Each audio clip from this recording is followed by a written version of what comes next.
할렐루야. 신약 성경에 기록되어 있는 기적의 이야기들을 함께 나누고 있습니다. 오늘이 그 27번째 기적의 이야기인데, 여기에 보면 바울이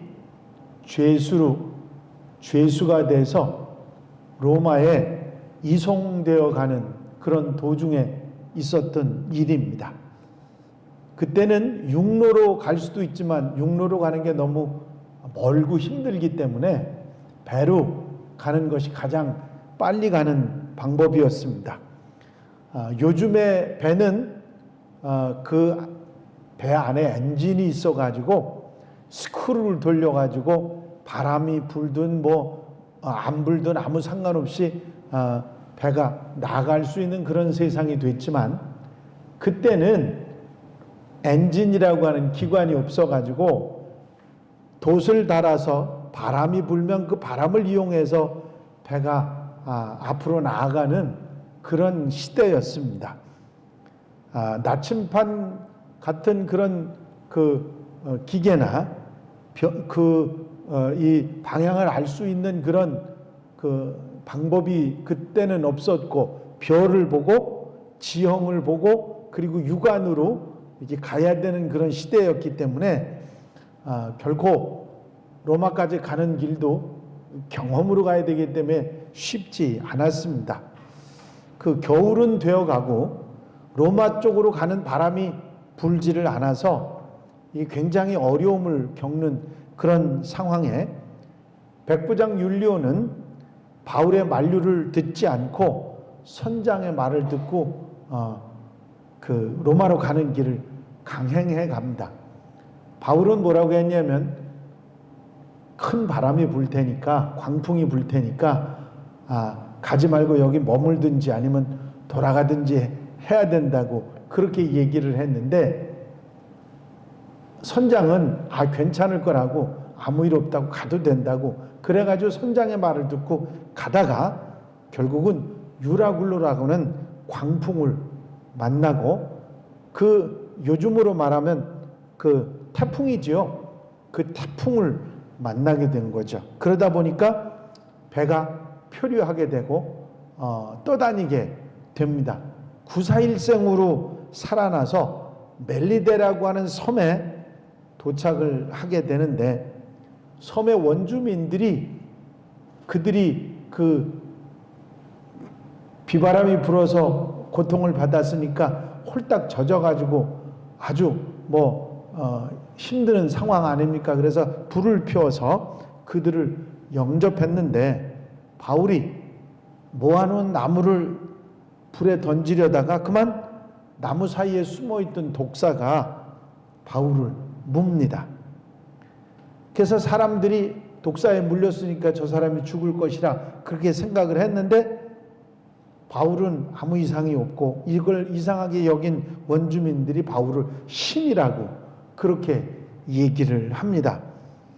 그러면서 이 바울은 원주민 추장의 집에서 아주 융숭한 대접을 잘 받고, 보블리오라고 하는 그 추장의 아버지가 열병과 이질에 누워 있는데 기도해서 기도의 능력으로 그 병을 고쳐주게 됩니다. 그 일로 인해 병든 섬 사람들이 바울에게 기도를 받고 낫는 그런 역사가 일어납니다.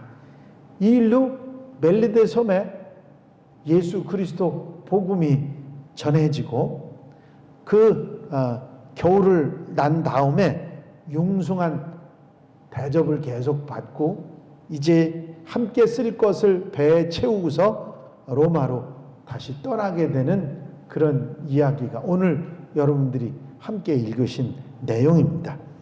광풍을 만났는데, 태풍을 만났는데 팔랑개비 같은 돛단 배로 사람들이 살아남았다는 것도 기적이고요. 독사에 물린 바울이 아무렇지도 않은 것도 기적이고요. 병든 사람이 기도로 나은 것도 기적입니다. 이런 엄청난 기적적인 사건들이 바울이랑과 함께 있었던 이야기가 오늘 이 멜리데 섬의 이야기입니다. 이제 이 바울의 이야기 가운데 우리가 몇 가지 중요한 가르침, 교훈을 받게 되는데요. 그 중에 하나가 인생길은 가다 보면 뜻하지 않은, 생각지도 않았던 광풍을 만나는 때가 있다 하는 것입니다. 이 바울 일행이 충분히 다 생각하고 계획하고 진행하고 노련한 경험이 있는 선장의 말을 듣고 갔지만 풍랑을 만난 거거든요. 광풍을 만났습니다. 미리 알거나 깨닫지 못하는 그런 일들이 인생길에는 있다 하는 것이죠. 뜻하지 않은 그런 광풍을 만나는 경우입니다. 믿지 않는 사람들에겐 인생에 광풍이 없을까요? 내가 거꾸로 말했나? 믿는 사람들에게는 인생에 광풍이 불지 않을까요? 믿는 사람이건 믿지 않는 사람이건 상관이 없이 풍랑은 옵니다. 그게 언제인지는 누구도 모르는 거죠.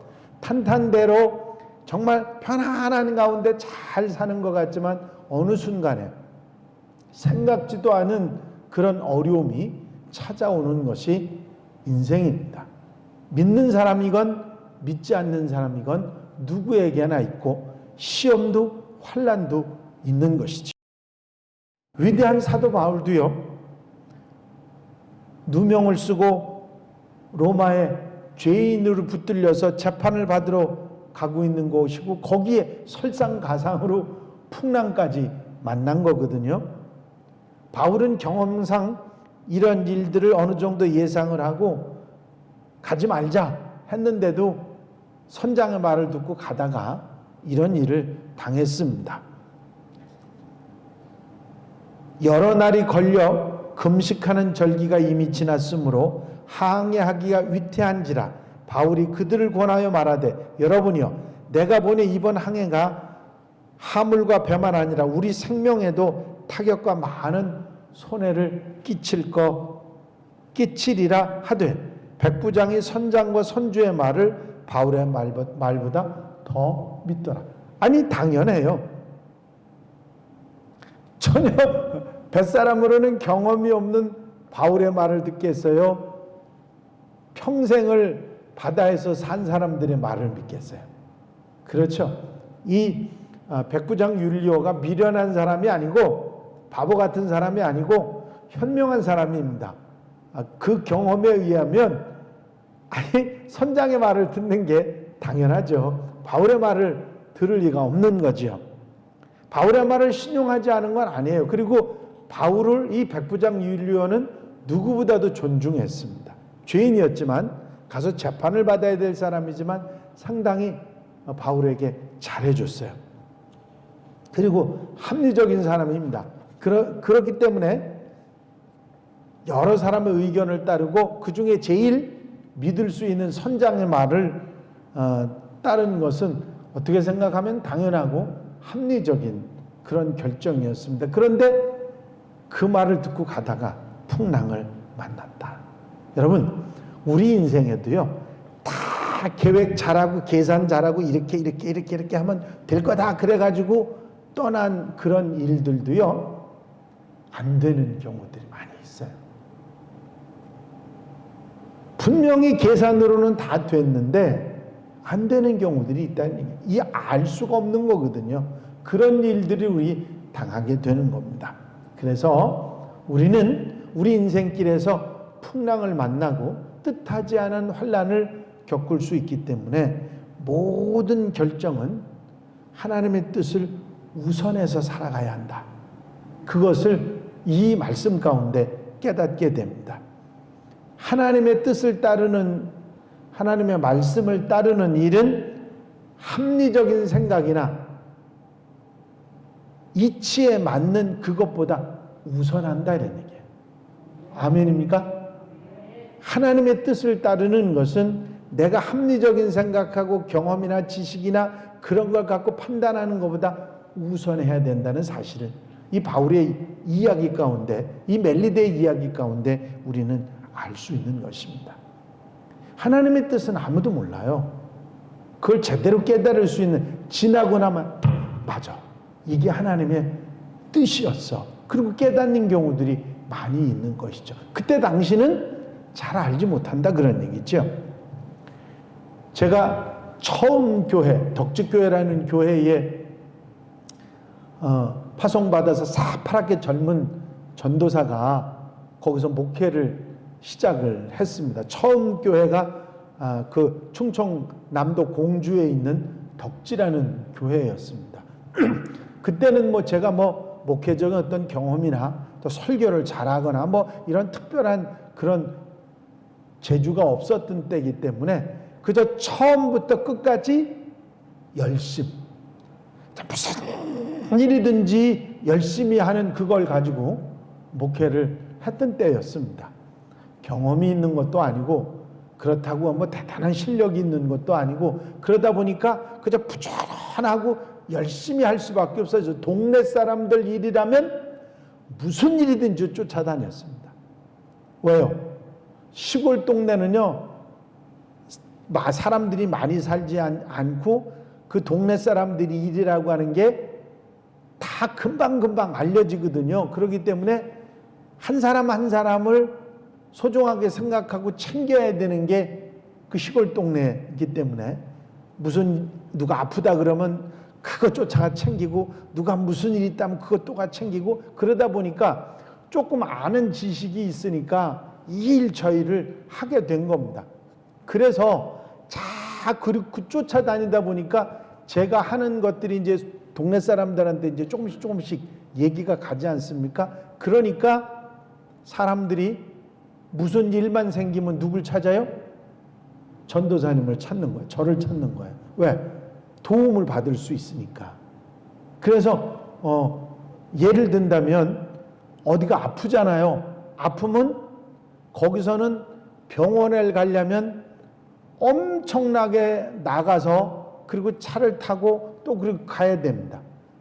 제일 가까운데 병원에 가는 게 공주까지 나가야 되는데, 탄천이나 공주까지 나가야 되는데 거기가 굉장히 멀었거든요.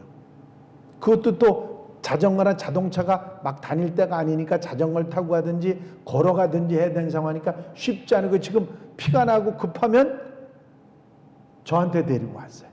저희 집에는 늘 상비약이 늘 있어가지고 치료를 바로 뭐 이렇게 급하게 이렇게 묶어 매거나 뭐 이렇게 하면서 처치하는 것을 할 수 있도록 해놨기 때문에 급하면 막 달려왔습니다. 하루는요, 꼬마 아이 하나가 작두를 가지고 장난을 하다 손가락을 잘라버렸어요. 아니 근데 그걸 데리고 병원에 가야지 왜 저를 찾아옵니까? 그 이해가 되세요, 여러분들? 아이고 뭐 저도 깜짝 놀라가지고 어쨌든 급하게 상식 가지고 그냥 뚱뚱 묶어 매가지고 약으로 그냥, 옛날 뭐 여러분들 잘 아시는 빨간 약밖에 더 있을 시대입니까? 지금 제가 20대 초반의 얘기니까 그냥 그렇게 해가지고 묶어가지고는 손 들으라고 하고, 그리고 그 아이를 차도 없으니까 자전거에 태워가지고 끌고 나가가지고 이제 공주까지 병원까지 가는 겁니다. 근데요, 참 하나님이 그것도 역사하시는 거지, 묘한 거죠. 그 정도면 어떻게 돼야 되죠? 이게 피가 계속 나와야 돼서 문제가 생겨야 됩니다. 그런데 병원에 들어갔는데 피가 멎었어요. 이야, 참 그런 일도 있어요. 손가락이 잘렸는데, 그때만 해도 뭐 그 접합술 뭐 이런 게 있었을 때가 아니거든요. 그러니까 그래서 갔는데 병원에서는 이놈이 워낙은 좀 험한 놈이라서 그전에도 손가락을 잘랐는데 그 자른 손가락이 병원에서 손가락을 중간을 자르지 않습니까? 그러면 한 매듭을 더 끊어내요. 잘라내고, 그리고서야 그 나머지 피부를 갖고 이렇게 뭉뚱그려 묶어버립니다. 그걸 한 번 경험이 있는 게 이걸 또 자른 거예요, 이걸. 그래 놓으니까 손가락이 바보가 되는 거 아닙니까? 이 아무것도 못 쓰게 되는 상황이 되지 않습니까? 그래가지고 피가 멎었으니까 이 이제 잘라가지고 꼬매야 되는데 이 아버지가 같이 갔는데 뭐라 그러냐면 이 아이 또 잘라가지고 안으로 한 마디 더 잘라가지고 꼬맬 거죠. 그리고 묻는 거예요. 그러니까 그렇다 그러니까 그래야 된다 그러니까 하지 말라고. 피 멎었으니까 하지 말라고.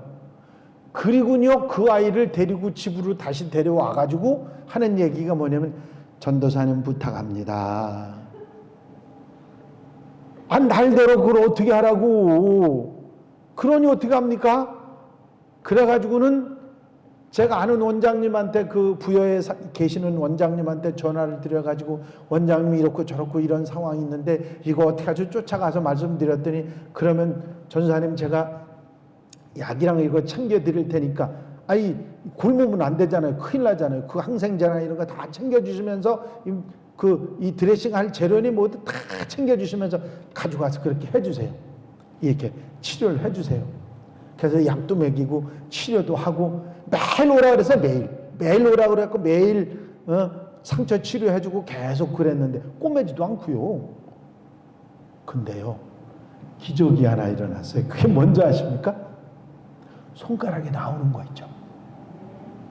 저는 잘린 손가락은 그걸로 끝이라고 알고 있었습니다. 그런데 이 잘린 마디 손가락에서 손가락이 나오는 것도 신기하지 않습니까? 그런데 손톱까지 나오더라고요. 우와! 제가 그걸 보면서 우리 집사람이 같이 같이 드레싱하고 같이 치료했으니까 집사람이 진짜 본 거예요. 너무 신기한 거 있죠. 그러니까 그 부모가 의사보다 낫다고 나보고. 그렇잖아요. 의사는 잘라가지고 안으로 꽁꽁 묶어버렸는데 손가락이 나도록 좀 아주 가는 손가락이었지만 손가락이 나도록 됐으니 얼마나 좋았겠어요. 아이고 그 행동사진 쌀 받아 먹었지 뭐 이것저것 받아 먹은 게 많아요. 그 집에. 근데 예수는 안 믿더라고. 난 교회 올 줄 알았더니. 근데 얼마나 저한테 잘했는지 몰라요. 그것만이 아니라 뭐 이것저것 난 뭐 먹을 거 생기고 뭐 이런 일이 생기면 가지고 왔습니다. 의사뿐입니까? 동네 양수기, 물 푸는 양수기 고장나면 저한테 가지고 옵니다. 고쳐주거든요. 그거 그렇게 크게 고장난 거 아니에요. 코일 감아주고 그래서 다시 만들어주면 그 속에 불순물도 제거하고 그러면 쌩 잘 돌아가요. 그 한번 고쳐줬더니 몽창 우리 집에 양수기 고장난 양수기는 다 쌓입니다. 그리고 좋은 게 뭐냐면 양수기 가지고 양수기 수리센터 가면 일주일씩 걸려요. 저는 금방 해주거든. 동네에 그런 일들이 있으니까요. 동네에 무슨 일이 있으면 좋다니. 그 오죽하면 제가 그 교회 떠나올 때 동네 송별잔치 해줬다니까요. 교회에서 송별잔치 해준 게 아니라 동네에서. 가시면 안 되는데 가신다고. 그런데요, 제가 무슨 얘기를 하려고 이 얘기를 끝냈느냐면, 어느 그 동네 연세가 그렇게 대단하게 많지는 않으셨는데, 한 60대인가 50대인가 60대 된 어른 한 분이 이제 오늘 내일 하신다는 거예요. 그래서 그런 소식을 듣고 제가 찾아갔습니다. 들어놓아서 꼼짝 못하는 양반을 갔어요. 가가지고 이제 제가 기도해 드릴까요? 그러면 그 동네 사람들은 그거를 거부하는 사람이 없어요. 왜냐하면 제가 동네는 유명한 사람이니까, 유명인이거든요. 그래가지고 기도해 준다 그러니까 기도해 달라고 그래서 기도를 했습니다. 기도하고 나서 뚱딴지 같이, 내가 그런 얘기를 한 적이 없는데 그날 거기에 사람들이 잔뜩 모여 있는데 무슨 말을 했냐면 이런 말을 했어요. 이 양반 일어나실 것 같아요. 오늘 내일 죽는다고 하는 양반. 숨이 가쁘게 쉬고 이제 뭐 인사불성이라 뭐 의식도 없는 그런 분을 보고 내가 기도하고 일어나면서 뚱딴지 같이 이 양반 일어날 것 같다고 그런 얘기를 했어요. 여러분들 믿겨지십니까? 대답들이 없어. 믿겨지십니까? 아니 제가 실제 그런 얘기 일어났다는 얘기가 아니라 제가 그런 얘기를 거기서 겁도 없이 했다니까요. 우리 마누라도 같이 갔으니까 들었어요. 그 얘기 일어날 것 같다고. 그러니까 우리 마누라만 놀란 게 아니라 그 주변에 있는 동네 사람들이 그 식구들이 다 기겁을 하고 놀란 거예요. 무슨 얘기냐고. 오늘 내일 돌아가실 양반이. 그런데 그 양반이 3일 만에 일어났어요. 3일 만에 일어났어요. 그리고 일주일이 지난 다음에 교회에 왔어요. 그런데 거기까지는 내가 너무 좋았는데 2주가 지나기 전에 돌아가시더라고요. 저는 그때 그 일을 이렇게 경험하면서 그런 생각을 했어요. 도저히 이해할 수 없는 일이 일어났는데 그분이 딱 한 번 교회 와서 예배 참석했는데 왜 하나님이 이러셨을까? 그때는 몰랐어요. 시간이 지나면서 느낀 게 뭐냐면 하나님께서 특별히 그 영혼이 구원받는 걸 원하셨고 또 그 식구들이 구원받는 걸 원하셔서 그런 역사를 보여주시지 않았나 그런 생각을 해봤습니다. 그 양반이 아마 살아가지고 계속 잘 신앙생활을 할 수 있는 상황이 됐다고 하면 대단히 좋은 그런 일들이 더 있었을지 모르지만 거기까지였던 것 제가 말씀을 드리는데 왜 말씀드리냐면요. 하나님의 뜻은 우리가 짐작을 못합니다. 알 수도 없습니다. 그래서 하나님의 뜻을 따르는 게 중요해요. 요즘은 제가 경험이 많아지고 지식이 많아지고 상식이 많아지니까 이런 믿음의 말을 잘 안 해요. 왜요? 계면적으니까. 그때는 믿음의 말을 굉장히 많이 했어요. 많이 하는 편이었습니다. 근데 지금은 잘 안 합니다. 왜? 괜히 그런 소리 자꾸 하면 우리 목사님이 이상하다 소리나 들을 거나 그런 생각 때문에 그렇죠. 그래도 지금도 믿음의 말을 안 하는 게 아니라 하긴 합니다. 중요한 건 뭐냐면 우리가 주의 뜻을 따르는 거예요. 내가 깨닫지 못하고 알지 못해도 따라가는 겁니다. 아멘하고 우선하는 거예요. 그렇게 되면 그게 하나님의 인도인 줄로 믿습니다. 우리는 우리의 삶에 피할 수 없는 유라굴로 광풍이 있음을 우리가 알았다면, 이런 일이 우리에게 있을 수 있다는 걸 알았다면 뭘 해야죠? 준비해야 합니다. 아니 대답들이 없어요. 준비해야 된다고요. 준비해야 된다고요. 아니 우리 인생에 이런 풍랑이나 이런 일이 언젠간 닥칠 수 있다는 걸 알면서도 그걸 대비하지 못하면 바보 아니겠습니까? 아니 대답해 보세요. 지금 신호등을 보고 가는데 신호등의 앞에 신호등이 빨간불이에요. 그 빨간불이 들어오면 어떻게 해야 되죠? 에? 가요? 멈춰서지요. 만약에 멈춰서지 않고 가면 사고 나잖아요. 큰일 나잖아요. 다치잖아요. 아니 알고도 대비하지 않는 건 바보거든요. 파란 신호등이 들어왔는데 사람들이 다 건너가는데 나 혼자 서 있으면 그게 바보지요. 가야죠 같이. 제가 왜 이 얘기하냐면 아니 우리에게 이런 일이 있을 거라고 하는 거를 알려주셨는데 왜 그걸 대비하지 않느냐고요. 분명히 성경은 우리에게 장래일에 이런 일이 있을 것이라고 말씀해 주셨습니다. 아멘입니까? 근데 왜 우리가 대비하지 않습니까? 우리는 대비하지 못하면 더 힘들고 어렵게 그 어려운 시기를 지날 수밖에 없는 거거든요. 준비해야 됩니다. 아멘입니까? 피해를 입지 않도록, 생명을 잃어버리지 않도록 최소한의 어려움으로 잘 이겨나가기를 준비해야 한다는 얘기죠. 그래서 지혜로워야 합니다. 그리스도인들이 지혜로워야 돼요.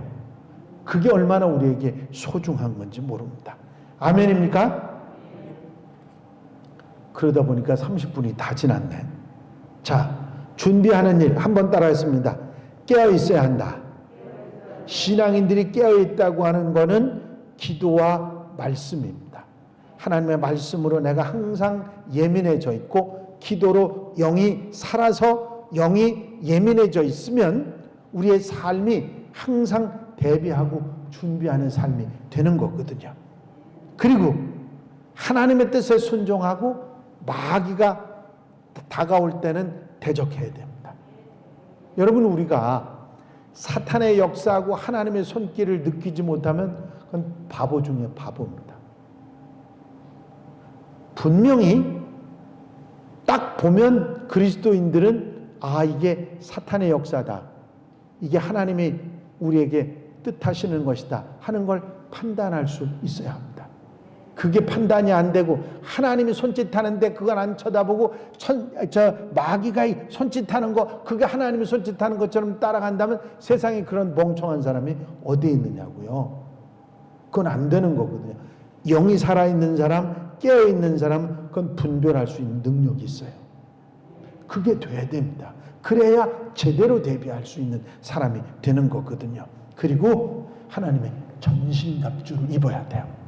믿음의 옷, 그쵸? 신앙의 옷, 그게 바로 입고 있어야 내가 어떤 공격이 오든 내가 거기서 승리할 수 있고 나아갈 수가 있기 때문이죠. 그리고 우리의 부족한 부분을 깨끗하게 비우고 항상 빈 그릇을 주님이 채워주실 수 있도록 깨끗하고 빈 그릇으로 준비된 하나님의 사람들이 되어야 됩니다. 그러면 우리는 우리에게 다가오는 환난이나 어려움을 잘 극복해 나갈 수 있다. 아멘입니까? 나머지 부분은 다음에 말씀을 드리도록 하겠습니다. 자, 풍랑이 바울에게 찾아왔듯이 우리에게도 올 수 있습니다. 대비해야 돼요. 하나님의 뜻 우선하고 언제나 우리 삶 속에서 이걸 가볍게 생각해서는 안 됩니다. 바울도, 아니 예수님도 시험을 받았어요. 그런데 우리에게 안 온다고 그렇게 생각하는 건 착각 중에 착각입니다. 그래서 우리가 슬기롭게 준비하면 극복해 나가고 이겨나가는 역사가 있게 될 줄로 믿습니다. 이번 코로나도 우리가 지혜롭게 하나님의 뜻을 따라 살아갈 때 극복하고 이겨낼 수 있을 줄로 분명히 믿습니다. 기도드리십니다.